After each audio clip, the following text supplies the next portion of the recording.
You are listening to the Park Flyer Podcast, where we discuss our RC adventures.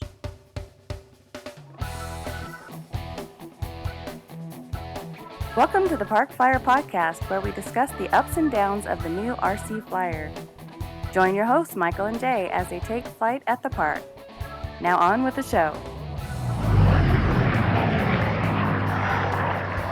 Hey everybody, welcome to the Park Flyer Podcast. I'm Michael. I'm still out traveling in Texas now, but normally from Arizona. With me always are my good friends. Jay from the hills of Texas. And Shannon G in Mesa, AZ, but actually in West Phoenix right now. There you go. All right. He's trying to run some errands. I think he's getting ready to head out on a trip. I'm on the road. Jay's the only one that's actually really where he's supposed to be. And the good news is I think I'm going to be in his neck of the woods shortly, at least coming up in a few days. And hopefully we'll get to go out and do some flying and that kind of thing. But other than that, I have been on the road. But Jay, you've been lucky enough to go out and actually do some flying. Yeah, between myself and Jim, we've kind of had a free schedule. So we've met up once or twice and went flying. And I think last week or last podcast or so, I was talking about Jim. We maidened his Sopwith Camel, which turned out to be a good thing. And it turned out very well. Even though it was exciting maiden. And so this time we went out and we maidened it again. And this time it was under a little bit more controlled environment and it went very well. Yeah. Now, this is a gas airplane too, though, right? This is a gas airplane. So, like I said, Jim came to the realization that nitro fuel has gone stupid for picking up some nitro. So what used to be $30 a gallon, $25, $30 a gallon now is, well over, double that.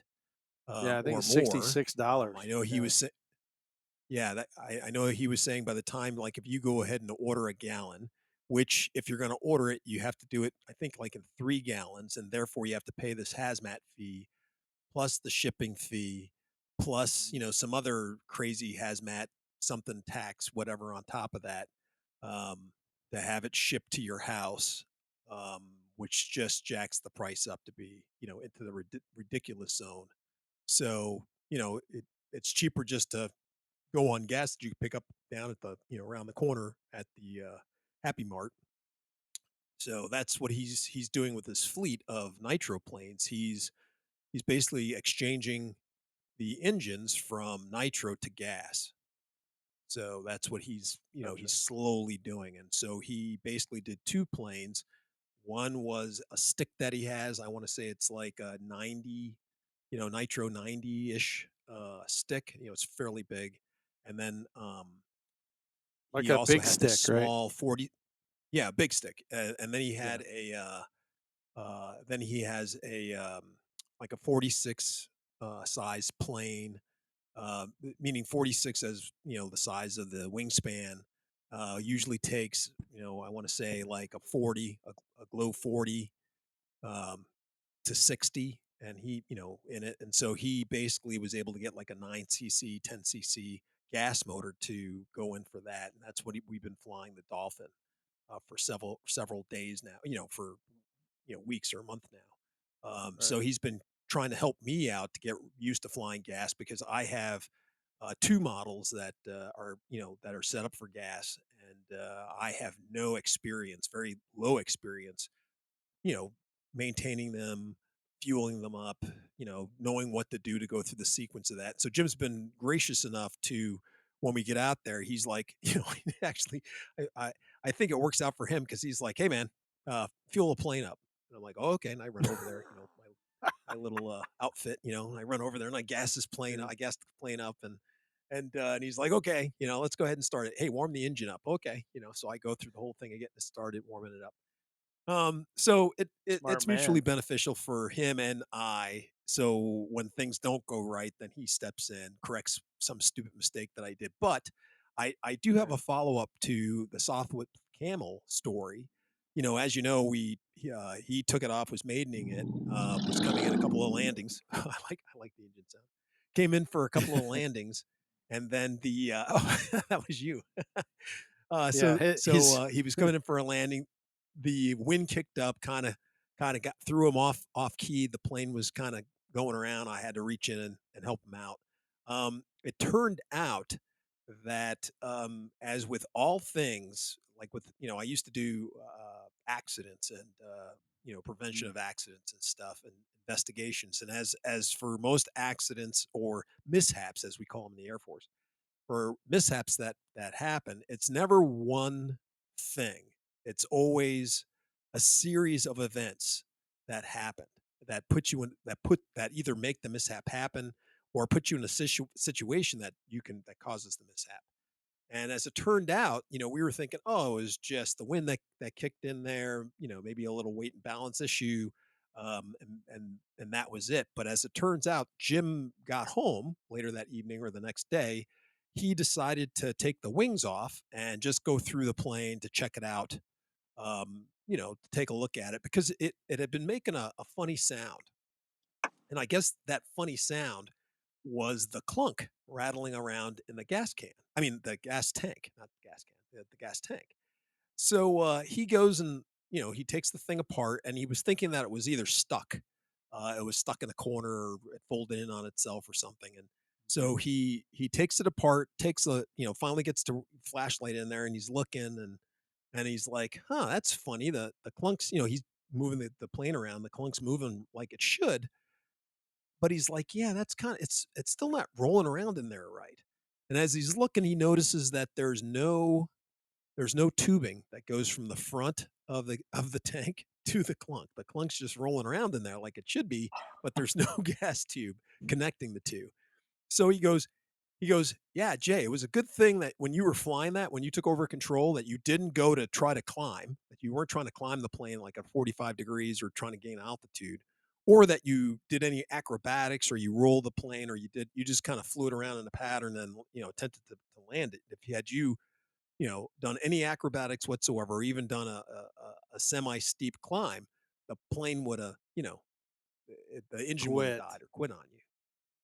And I was like, "Oh man, that would not have been good." I said, "So it was, we were lucky that we had fueled the plane fully, and that it was sucking it straight out of the brass, connection, so the fuel was coming through there, and that, basically I couldn't have, in my mind, that's like you can't get over 15, a 15-degree incline in my head, to stop that thing from sucking fuel, but." Right, right. Like you said, had I been doing something where I was pulling 30 to 35 to 45, degrees of bank, we might have been having some troubles. So luckily I had just kept the plane straight and level enough to land it. And I was trying to, make the plane descend the whole time, or at least maintain or descend. So I was at least in that positive incline for suckage. If that's such a word or adjective. Where Wow. all Yeah. the gas is in the front, getting sucked out the front. Yeah, exactly. That's Was incredibly was lucky, the by the way. tubing was the Yeah. tubing gone or just loose? There was no No, it tubing at was all. it Like it did it? it it Oh, it's totally in there. Okay. disintegrated. It was in the ether. Wow. It was not there. It So turned to they put the a wrong goo. kind of tubing in. I don't know if it was the wrong tubing or, like I said, he hadn't flown the plane in like 6 or 8 years. So, Oh, so okay. I That would So, explain it. I will tell you though, not only that, but there is different tubing for nitro and gas. There are two gasoline, different yes. Hmm. types, and if you use the nitro tubing in gas, you can dissolve it Yeah. Well, that might or have happened because deteriorate it. It wouldn't it have might have dissolved it; came it with the tank. It deteriorated. might have came with the plane, or it might have been one Mm, that he had and just stuck in there thinking he'd replace it mm, later. But yeah. he didn't have a problem with it for that year or two that he was flying it, and then you forget about it after 4 years sitting in the Mhm. closet or, in the garage, and then slowly just decays. So, yeah, Ah, he when he looks like you said, he was, like, looking at her, he's like, "Yeah, and I just noticed the clunk there's nothing attached to it," and so I was like, "Oh, no." So, um, this all kinda continues on with the story for this time he came back out to remaiden it again.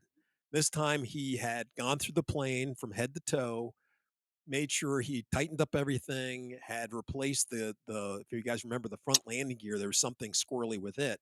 He had fixed Mm-hmm. the front landing gear again and made sure everything was tight. Added some glue where he thought some things were loose. He got a brand new tank, replaced the tank. But instead of getting the exact same tank or replacing the tubing, like I said, he bought a new tank, um, one that was, gas. I'm making air quotes. You may not be able to see. It was a gas equivalent tank. Um, the fittings were in a couple of different places because they're if you look towards what the old how they used to have them to how they have the tanks now, they have the three, Mm-hmm. it's three fittings, two at the top, one with the release, valve release, not Air valve vent. release, Yeah, the vent. pressure air The vent. relief vent. So anyway, so he switched to a new tank, and he had gotten a bigger tank that held 2 more ounces. So we got out to the field early in the morning for us. So we were out there at like 8 o'clock. Was perfect. There was no wind. The sun hadn't really crested over the hills of Texas, so we're sitting in our little valley, protected, nothing going on. Set up all the equipment. Jim thought he was going to tune the once again get back to tuning the carburetor, but he bought his tack along, and after he tacked it, it was just running beautifully. So what we had done last time was perfect, and so the engine's running well. Jim's like, okay, well, let's go, and so he decided, he was going to go ahead and maiden it, and he takes the plane off. So the plane takes off, and the next thing, it has no problem taking off. It's flying scale for once again. That's one of those things with watching such a large aircraft take off, and then so in my mind, you're thinking, man, that thing it's just putting along. It's just putting along. So I'm like, it doesn't sound like the motor's struggling, but the plane's not going nowhere, right? And so I'm like, okay, is that an optical illusion just because the plane's big and it's flying okay? So it's flying along, and so it just starts climbing. And I'm like, well, it's climbing up pretty good. So that's climbing's good. So that's always a good thing. So anyway, he's climbing. And then I'm like to the point where I go, hey, Jim, you better, push the nose down or whatever. So he pushes the nose down. And the next thing he's like, and I'm like, do you need anything? And he's like, yeah, I need some down. So I give him like 2 or 3 clicks down. I go, is that enough? And he's like, no, no, I need a lot more down. And I'm like, really? Dude, because when I flew it, I had trimmed it out for that windy day, but it trimmed right out. And so the only changes we've made from the plane have been, him putting in a new gas tank, and that's been about it. So I'm really kind of confused as to why now all of a sudden it wants to climb. So it's still climbing. And so Jim, we're flying around, and Jim's having no problems or anything, but he's like, man, this plane is still climbing, and I don't know why it's still climbing, and I'm still putting down in it, right? So he goes, hey, do you want to take over? And I go, fine, I'll take over. So I grab the sticks, and I start flying it, and he goes, see what I mean? And I go, yeah, I mean, the second I release the sticks, it definitely wants to climb. Very, very bad. Not, super bad because I've been clicking on a little bit. I go, but it's definitely wanting to climb. And I'm like easing the throttle down more, more, more, more, more. And now I have it at idle throttle, and we're still climbing. And so once again, Climbing it Jim's putting in idle. a couple of clicks. Yeah. So he's putting in a few more clicks, a few more clicks, a few more clicks. I'm like, more, more, more, more, more. And then finally I get it to where the plane flies semi-level, right? So now I increase the throttle a little bit. Now it starts climbing again. So, now by this time I've kind of figured out on his radio where the throttle trim is, and I kind of take over, put a few more clicks in, and so the plane feels okay to me now as we're flying. So I'm just flying around again, just doing a simple pattern, and I'm just feeling the plane out and letting go of the sticks. And I'm like, hey, so this is what it's doing. He's like, oh, that looks pretty good. And I'm like, yeah, it seems to be flying fine now. So, but the thing is, we've put in a boatload of down clicks, right? So I go, okay, well, I'm going to bring it down now, but now it's like 50 mistakes high. So I'm like, okay, let me bring it down, right? So once again, I go to idle throttle, and the plane's just maintaining or climbing ever so slightly, and I'm like, oh, this isn't good. So I kind of push the nose down, and finally I get it down to landing into the landing pattern, right? So now I'm just maintaining my altitude, but I'm at idle throttle. So I set it up, I line up for the runway, and the plane. By this time now, the plane is now shifted from barely putting along to now it's zoom down down the runway, and I'm like, okay, that was a little fast for. I have it at idle power, and it's just zooming past. And so I kind of say to my friend Jim, I go, Jim, I need less throttle. So can you put a little less throttle in there for me? So he's like, okay. So he puts in a couple of clicks. He goes, that should slow it down enough for you. Zoom, like Dale Earnhardt, going, you know, Yeah. Going driving around. by. So he's like, oh no, and I'm like that. He goes, wow, that's still pretty fast. And I go, yeah, you need to slow it down a lot more than that for me, right? So finally, he's like, click, click, click, click, click, click, numerous clicks, and then finally he's like, yeah, it's still not slowing down, isn't it? And I'm like, no. And he's like, you got it out of throttle, and I go, yes. He's like, huh. So I start, hearing the button get into the lower octave. And then finally, we get some control over the throttle. Now, the only other thing that Jim said that he had done to the plane was that he made the throttle more linear. So he had been working on the throttle to get a more linear response out of the throttle. So I don't know much about this because I've never had to mess with this, but I did read a little bit about it that with, nitro gas, that in order to get your throttle similar to like an electric throttle, that's what I'm used to. But to get it in that linear mode, more in a better response, that sometimes you have to mess with the curve of the throttle curve in order to get it to be similar to that. So That's the correct. part that I did not know about, or I'm just speculating here, is that since he put it in that linear curve, that also that affected how the the trim was acting in that same ratio. So as you were giving the clicks, it wasn't the actual same clickage.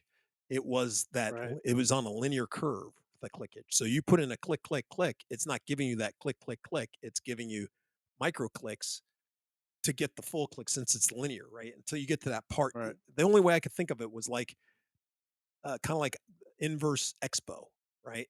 So the further you get from the corners, that's how it's affecting the trim.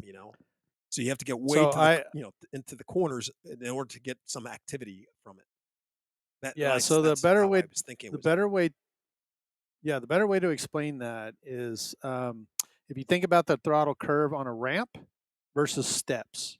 Mhm. So if you're coming down the ramp, it's a nice linear slope. So as you're clicking the throttle lower, it's just stepping down like it would be on a ramp. Where on a normal bell-shaped curve, it will step down like you're coming off a ladder.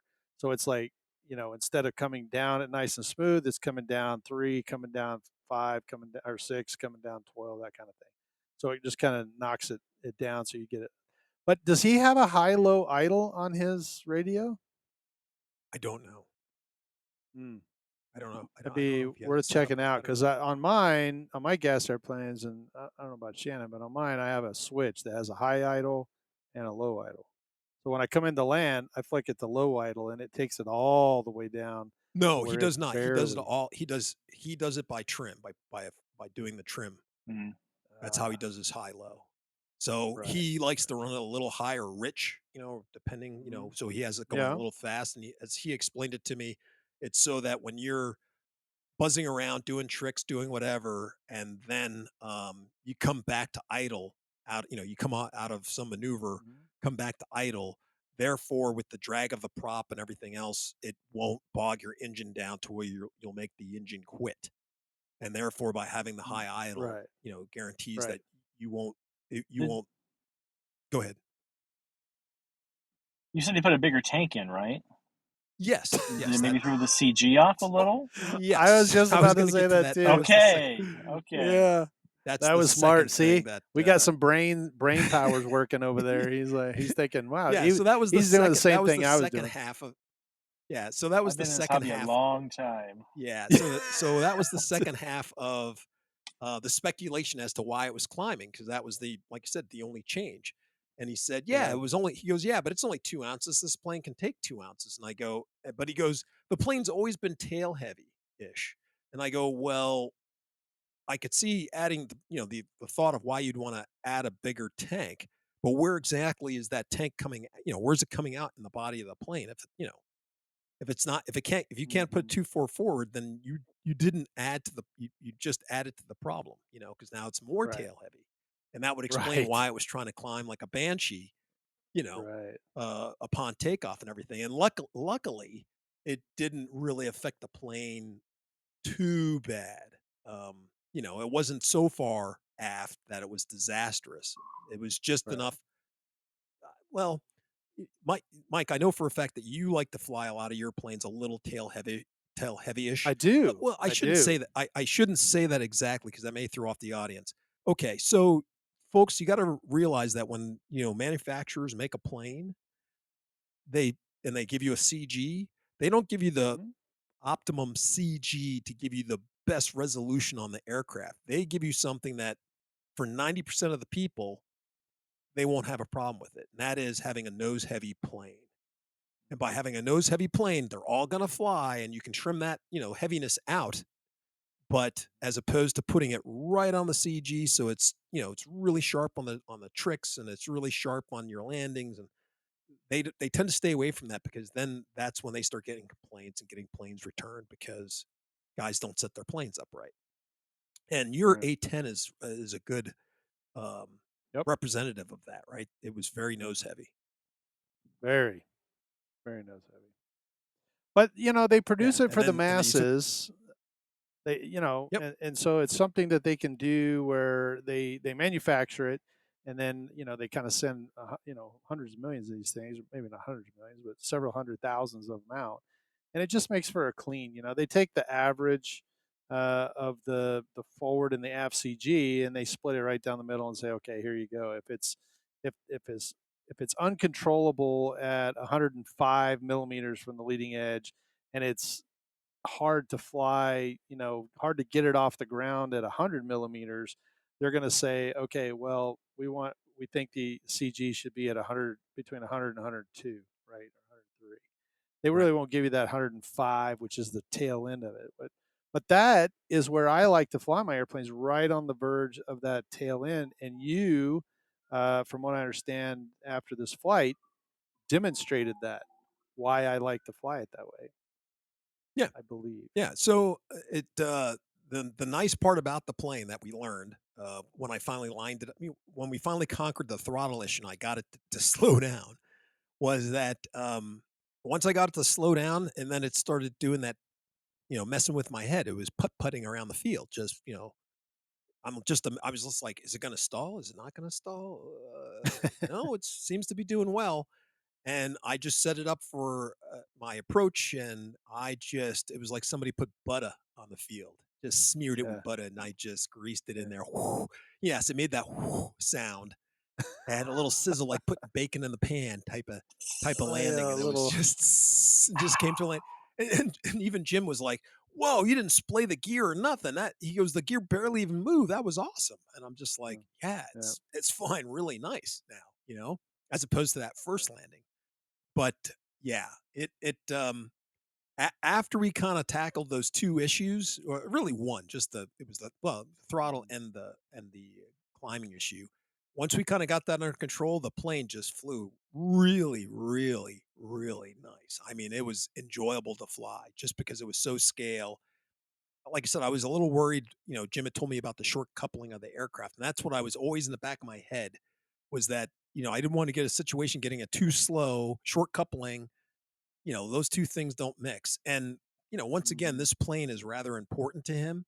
It took him a long time to put together. Like we said, he planted the seed, grew the tree, planed the wood Right. himself, built the lumber mill, the whole 9 yards. So, I mean, he has a lot Mm. invested in this aircraft. So that's always in the back of my head whenever I'm flying it that, this plane's very important to him. And Right. yeah, but it all worked out. There was, the plane, nothing serious happened. It was way smoother. I mean, I know that was a long explanation for what had happened, but it was way better than that first maiden. I mean, it was two things that were easily controlled with two people, you know, helping out over the radio so I could just concentrate on flying. And he was, moving my trims and stuff for me. That worked out rather well. So, quick question for you: Did once you guys got done with this and you kind of got it back on the ground, did you mechanically readjust the tail section, or did you just leave it where it was? We just left everything at where it was at that time. So we didn't touch Oh, anything. The first thing I did was I was just looking at mechanically just how much down you had to have. And once again, when I looked at it, I'm just like, wow, it doesn't look like there's barely any down in that at all. So once again, I was like, well, okay, was that a mechanical, do we make that mechanical thing, or do I just leave what's in there, mm, or do we put in a little less fuel and see what happens, you know, type of thing. That's what was worrying me. That's what I was kind of thinking about. So, but unfortunately, shortly after we landed, the wind picked back up. By that time it was 9 o'clock, 9:30. Wind was gusting, and we didn't fly the plane again. Even though Jim's like, "Hey, you want to fly again?" And I'm like, "Yeah, no." When the wind starts doing the crazy stuff out in the yeah, field, I'm not going to take your yeah, precious plane and go fly it. Yeah, yeah. Uh, Enough of that. first thing in the morning with no wind. That way we could take that variable out. So, Sure. But you did get to fly something else, though, right? Or Jim actually yeah, flew something else.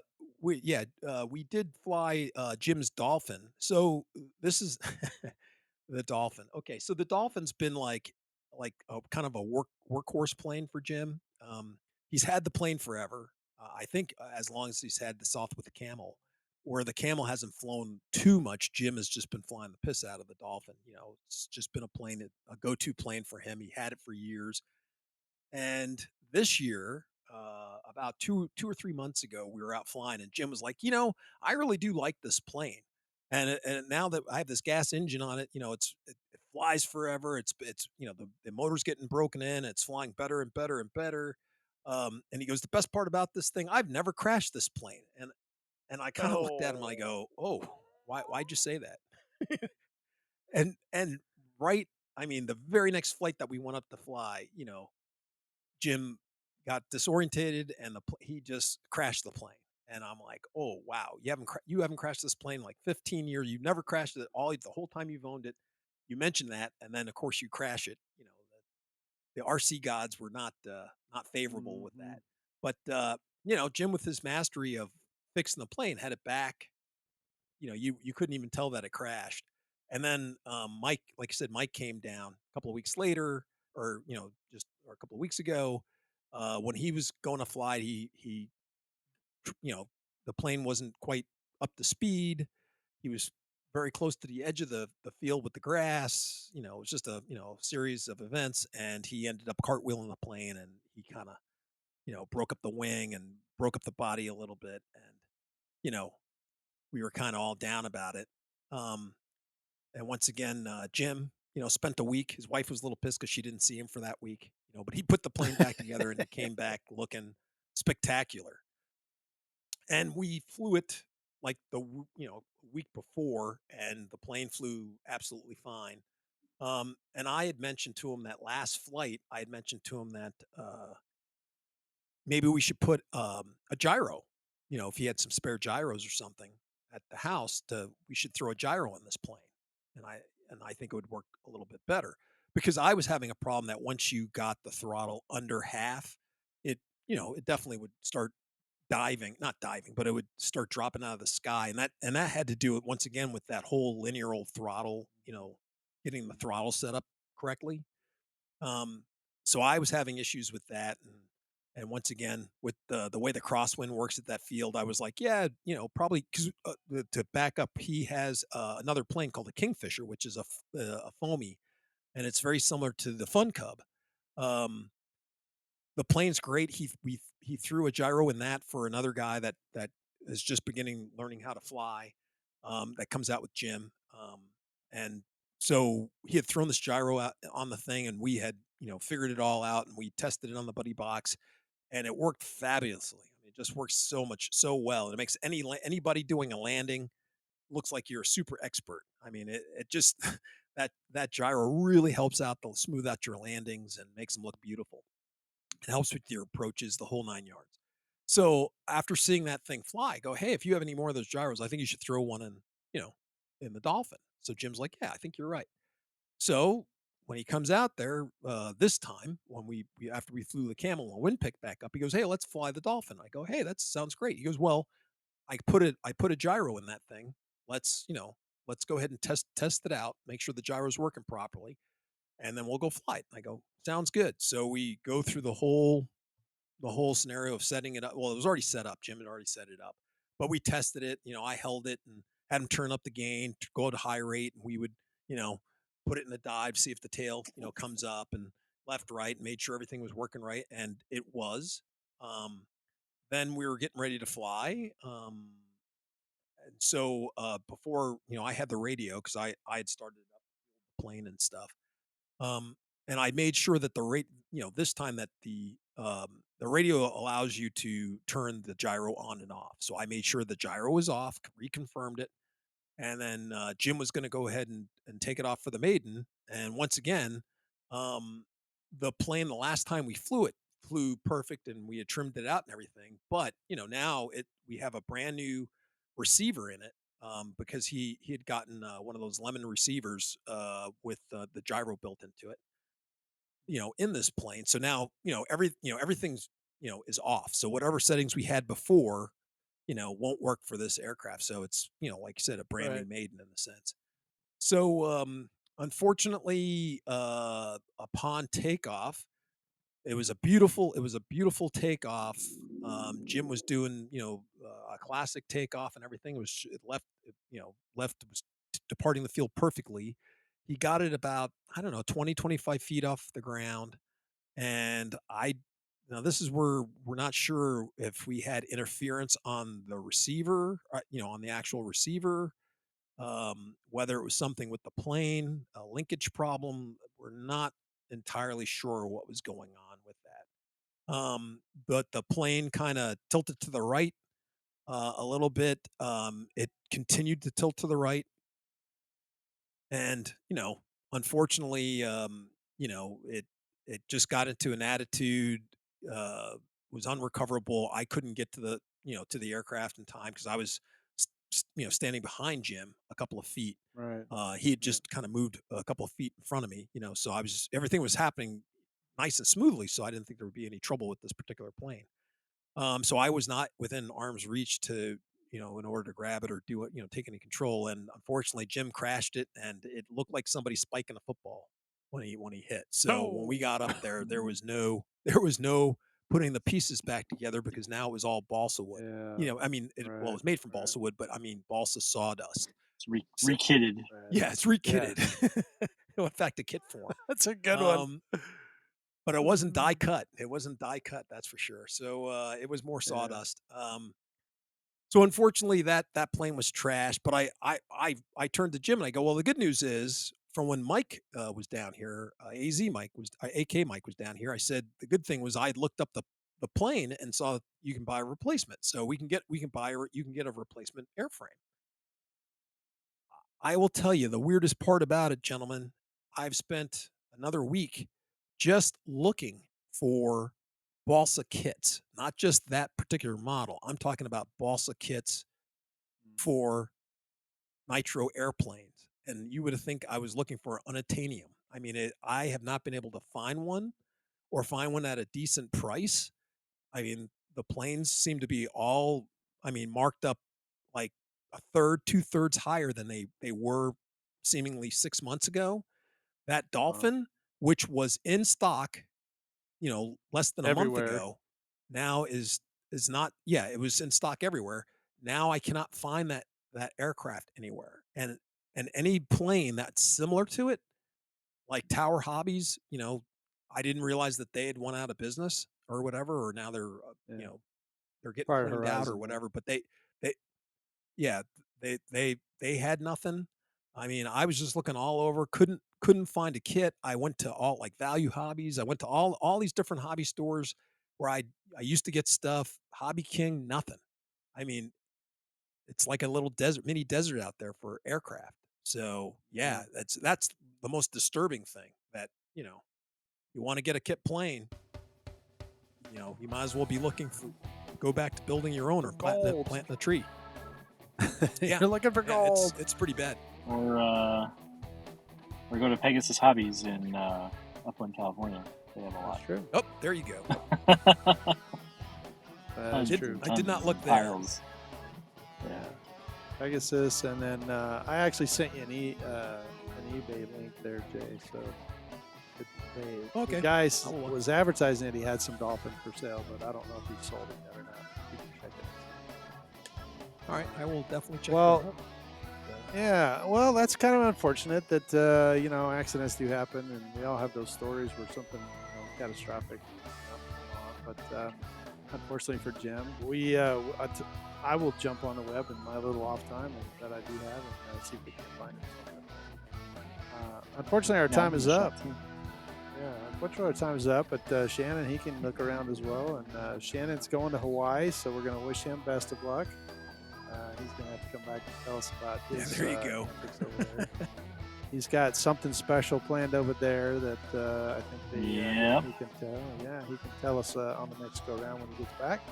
But other than that, I think we might have some stories when I get down there. If Jay can work it out, I got about a day in Austin after work, and so I think they are trying to hook up. So hopefully we'll have some shenanigans going on that time. We'll let everybody know. But for now, I'm Arizona Mike here on the road in Texas. And I'm Jay from the hills of Texas. And Shannon G in Mesa, AZ. We gotta appreciate That's right. Shannon. He was running errands. Yeah, he was running errands and stopped off to join us on the podcast. So we really appreciate him doing that. Well, let's see. Anytime, for the Park Fire guys, Park. just give me more than 5 minutes. To Yeah, I know. Well, I had told him. I just said, "Hey, we're jumping on." Yeah, it was a scheduling error on my part. I didn't realize the week got away from me. So, well, from the Park Fire Podcast, I was looking for a phone booth to to change into. I don't think you can get a phone booth anymore. Yeah, I couldn't I find don't one. think they have those anymore. All right. My friend Pete's got one up in Alaska. That's true. He does up there. So, all righty, guys. We'll see you in 2 weeks. Let's fly. You have been listening to the Park Flyer Podcast. Thank you for joining us, and we look forward to your next visit. Please give our show a star rating and review, and feel free to email us your questions, topics, or suggestions to parkflyerpodcast@gmail.com.